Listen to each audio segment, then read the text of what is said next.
दोस्तों सुज़लॉन एनर्जी की बात करें तो स्टॉक के अंदर आज हमने हल्की सी गिरावट देखी है। लेकिन स्टॉक लगातार नीचे आ रहा है। पिछले कई समय से स्टॉक में जो गिरावट हो रही है उससे रिटेल निवेशकों को बहुत ज़्यादा चिंता हो गई है।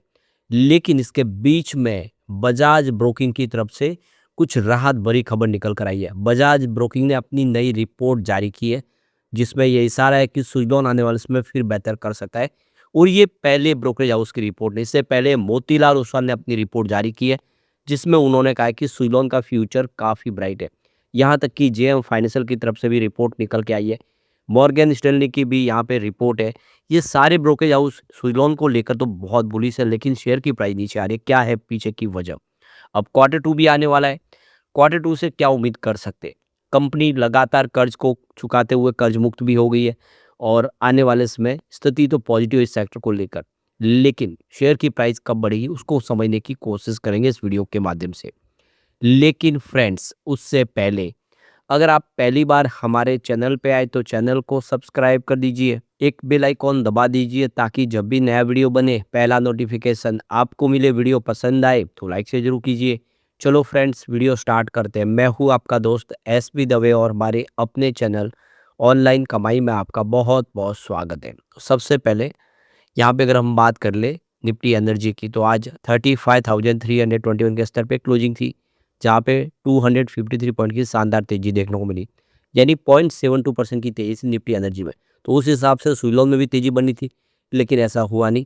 53.93 पर क्लोजिंग है, जहाँ पे 0.037% की गिरावट है। तो शुरुआत तो पॉजिटिव हुई थी, 54.60 का हाई भी बना। लेकिन प्रॉब्लम ये है कि जैसे कुछ पॉजिटिव माहौल बनता है, स्टॉक थोड़ा ऊपर जाता है, रिटेल इन्वेस्टर की बिकवाली शुरू हो जाती है कि रिटेल इन्वेस्टर को अभी भी स्टॉक के ऊपर भरोसा बन नहीं पा रहा है, चाहे वो ब्रोकरेज हाउस कितनी भी अपनी तरफ से नई रिपोर्ट दे। तो बस यही नतीजा है कि स्टॉक नीचे आ रहा है। ये स्टॉक अभी नहीं, पिछले 8-9 महीने से लगातार कमज़ोर बना हुआ है। वैसे 1 वीक के हिसाब से देखें तो यहाँ पे 1.82% के आसपास की तेज़ी बनी है। यानी पॉजिटिव क्लोजिंग दी है इसने पिछले 1 सप्ताह में, लेकिन 1 मंथ के हिसाब से 7.47% के आसपास की गिरावट हुई है और पिछले 3 महीनों में 20.01% की भारी गिरावट हुई है। 6 मंथ के हिसाब से भी देखें तो यहाँ पे 1.18% के आसपास की गिरावट है, जबकि 9 मंथ के हिसाब से 6.16% के आसपास की गिरावट है। तो लगातार स्टॉक कमज़ोर बना हुआ है और इसी वजह से रिटेल इन्वेस्टर यहाँ पे पैनिक करें। लेकिन हम इसके बीच में आप ये जान लें कि सुज़लॉन मजबूत हो रही है, क्योंकि सुज़लॉन जो विंड और सोलर एनर्जी सेक्टर की एक दिग्गज कंपनी है, उन्होंने अपने कर्ज को लगातार घटाया है। आप देख सकते हो कि इनका कर्ज जो था यह 6465.22 करोड़ के आसपास 2-3 साल पहले, वो कर्ज अब 323.17 करोड़ के आसपास आ गया है। या एक तरह से कह सकते हैं कंपनी कर्ज मुक्त हो चुकी है। तो 1995 में कंपनी की शुरुआत हुई थी।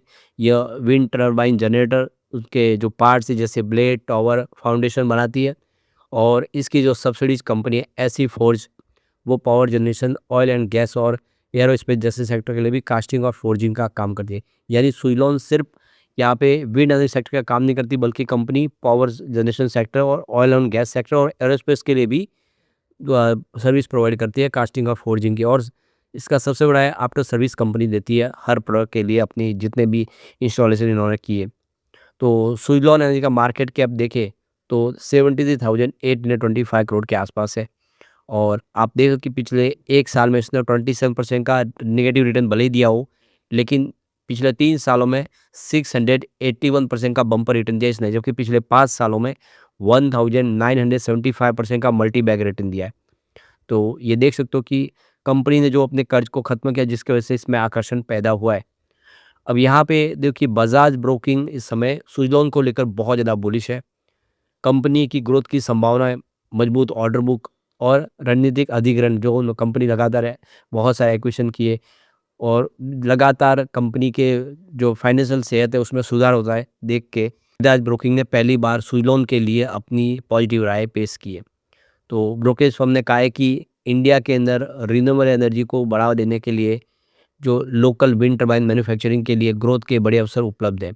भारत का लक्ष्य है कि 2030 तक 500 गीगावाट की नॉन फॉसिल फ्यूल क्षमता को हासिल करना, जिसमें विंड एनर्जी का एक बड़ा रोल है।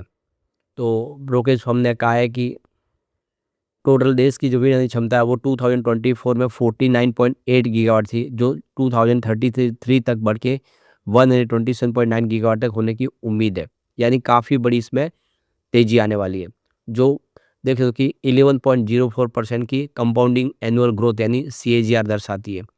बजाज ब्रोकिंग ने कहा है कि घरेलू मैन्युफैक्चरिंग आधार और बाजार के नेतृत्व के साथ सुज़लोन इस विस्तार में एक महत्वपूर्ण हिस्सेदारी हासिल करने की अच्छी स्थिति में है।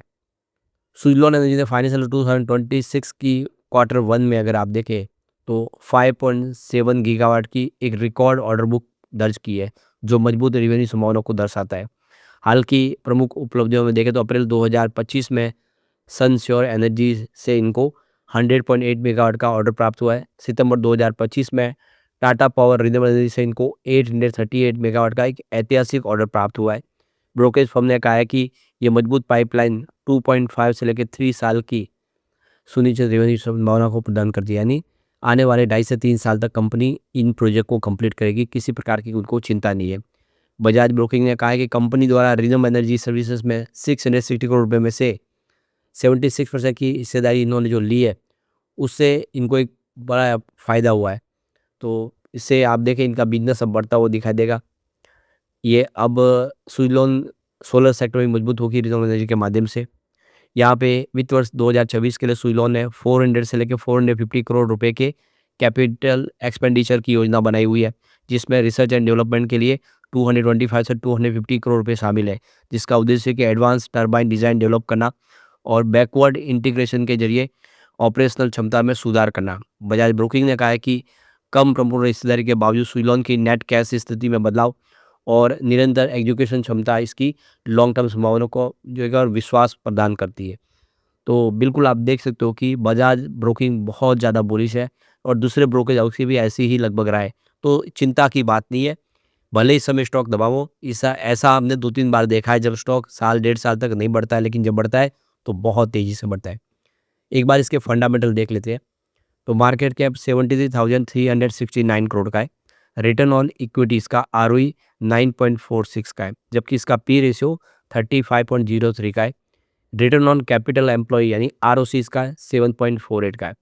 इंडस्ट्रीज पी रेशियो 65.73 का है। तो आप क्लियरली देख लो कि इंडस्ट्रीज के पी रेशियो के मुकाबले इसका पी रेशियो बहुत ही ज़्यादा कम है। ये इसके लिए एक बड़ा पॉजिटिव ट्रिगर है।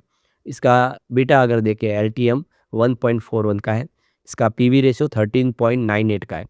फिलहाल कंपनी डिविडेंड नहीं दे रही है, लेकिन उम्मीद है कि आने वाले समय डिविडेंड मिल सकता है, क्योंकि कंपनी अब लगातार प्रॉफिट में चल रही है। कंपनी ने अपने कर्ज को भी खत्म किया है, तो डिविडेंड कंपनी आने वाले समय दे सकते हैं। फिलहाल डिविडेंड कंपनी नहीं दे रही है, क्योंकि कंपनी को फंड की आवश्यकता है। अपने बिजनेस को बढ़ाने के लिए जो उन्होंने प्रोजेक्ट लिए उसको समय पे कंप्लीट करना है, ताकि उनकी रेपुटेशन बढ़े और लगातार रिपीट ऑर्डर मिले, तो फिर डिविडेंड देना शुरू करेगी। तो आने वाले समय डिविडेंड मिल सकता है। कंपनी अब अपने प्रॉफिट में हिस्सेदार बनाएगी, लेकिन थोड़ा रुकना पड़ेगा। इसका पीजी रेशियो 45.50 का है और क्वार्टरली अर्निंग ग्रोथ देखे ईयर ऑन बेसिस पर 7.29 की है। ईपीएस इसका 1.52 का है और बुक वैल्यू इसकी 4.47 रुपीज़ की है। कुल मिला के फंडामेंटल अच्छे है और इसकी पेयर कंपनियों की तुलना में ये स्टॉक काफ़ी सस्ता भी लग रहा है, क्योंकि सीजी पावर का ये इसमें देखे तो 118 का पी रेशियो है, सीमेंस का 273 का पी रेशियो है और इसके अलावा देख सकते हो कि एबीबी का 60.98 का पी रेशियो है, भेल का 283 का पी रेशियो है, जबकि हिटाची एनर्जी का 154 का पी रेशियो है, जी वर्ना का 98 का पी रेशियो, जबकि सुज़लोन एनर्जी का 34.94 का पी रेशियो। इस पूरी लिस्ट में सबसे कम पी रेशियो किसी का तो सुज़लोन का है। ऐसे में उम्मीद बहुत ज़्यादा है कि ये गिरावट थमेगी और ये स्टॉक फिर बेहतर करेगा।